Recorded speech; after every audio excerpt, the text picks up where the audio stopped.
Your Netflix is special. When you go to Netflix.com or pull up the Netflix app on your phone, you're not just looking at the same Netflix as everyone else. You're looking at a special version of Netflix just for you. Almost everyone watching this will already know that Netflix customizes what shows and movies it displays based on your viewing habits.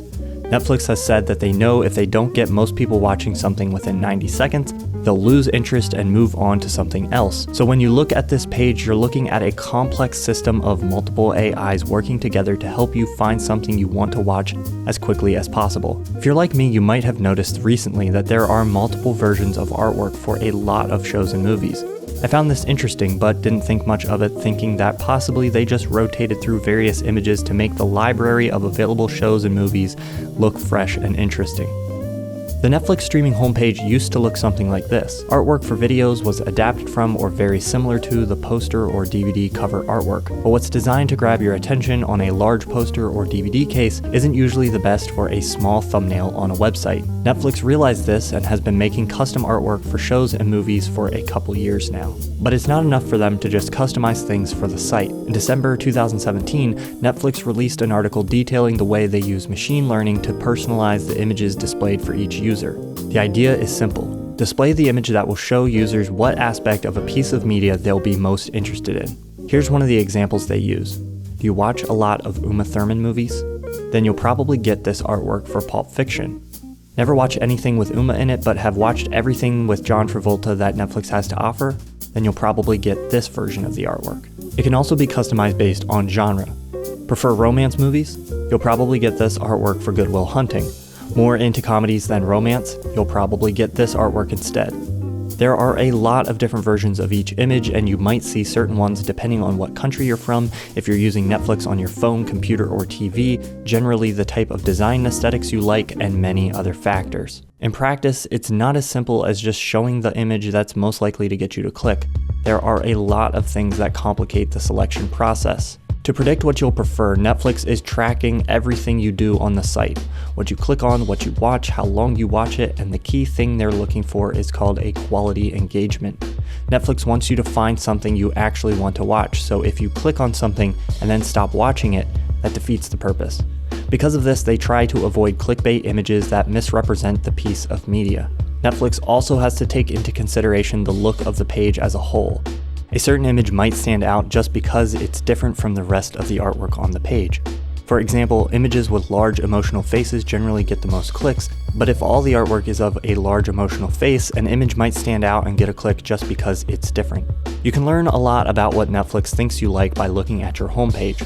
Glancing over mine and my wife's, it's clear we like to watch a lot of crime dramas, documentaries, and historical fiction. Look at one of my brother's homepages and you'll see a lot of action, adventure, animation, and fantasy content. Here's my sister's page, where the difference of color scheme is immediately obvious. Each of these have a unique look and feel, and it's not just the images that Netflix is customizing. Each row is selected and arranged by algorithm, and the contents of each row are chosen to help you find content you're interested in watching. Even the number of rows shown is personalized based on your viewing habits. Netflix is trying to balance showing you new things and changing the layout so that it's fresh, with staying consistent enough that you can find something you saw before. There are thousands of variables and infinite combinations, but the result is a unique page for each user. Netflix thinks of itself not as having one product, but having over 100 million products, one for each customer. An interesting rule of thumb is that stuff found on the top left corner of the page is what Netflix thinks you're most likely to watch, and the stuff found in the bottom right corner is what Netflix thinks you're least likely to watch. This personalization is everywhere. Search results are personalized. Think what shows up in the trending now row is the same for everyone? Nope, those are trending items chosen just for you. These 3 screenshots were taken from different profiles on the same day at the same time. They even show you the continue watching row based on whether or not they think you're in the middle of binging something or in the mood for something new. I wanted to conduct an experiment to see how easily I could influence this system. I started up a fresh profile and decided to only click on the artwork that didn't have people or faces. This proved to be difficult as almost all the artwork initially contained a person. But if I kept choosing only images without people, would that change? It's easy to imagine a future where almost every element of a service is personalized for you, right down to the interface design, or the copy used to describe something. And this might be a great thing.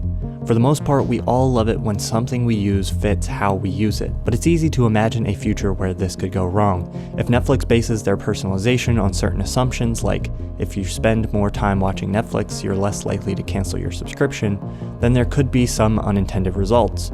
What if the personalization gets so good that you start watching too much Netflix, and in an effort to be more productive, you cancel your subscription to remove the temptation? You can see things like this already happening with Facebook. Facebook has gotten very good at showing you things and giving you the notifications that keep you coming back to Facebook. But the more time people spend on Facebook, the more many people realize that they don't want to be spending a lot of time on Facebook. And it's often easier to just leave altogether than it is to try to cut back. Hopefully companies and personalization AIs will realize this, and they'll start to customize things so that you watch enough but not too much. Even if they're motivated purely by profit, hopefully Netflix will realize that the best Netflix user isn't the one who watches Netflix for 6 hours a day, but the one that has a healthy, active lifestyle. Because maybe not watching Netflix so much could add years to your lifespan, effectively allowing you to subscribe to Netflix for longer. Back to my experiment. You can see that after just a few days, Netflix began showing me many more images without people or faces.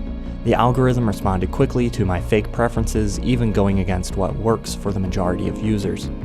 It's good for us to be aware of how things are being personalized and customized around us. It's fairly innocent when it's just Netflix helping you find a show you'll like, but what happens when our news is personalized for what we like? Or our search results? I can already imagine a Black Mirror episode where Wikipedia is personalized to contain only the facts that you find interesting. Don't get me wrong, I love what Netflix is doing. They've stated that their goal is to make it so that you can start up Netflix and it automatically starts playing the thing you want to watch. And if they accomplish that, that would be very cool. It's why their app feels light years ahead of most of the other streaming video apps out there.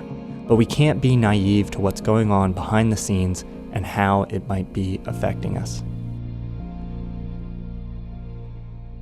I'd like to thank my Patreon supporters for helping make this channel possible. I've recently started up a Patreon exclusive podcast where I talk about upcoming videos, review movies and TV I've been watching, and answer questions. Head over to patreon.com/ThomasFlight to hear it for yourself or to explore the other Patreon rewards I have available. As always, thanks for watching.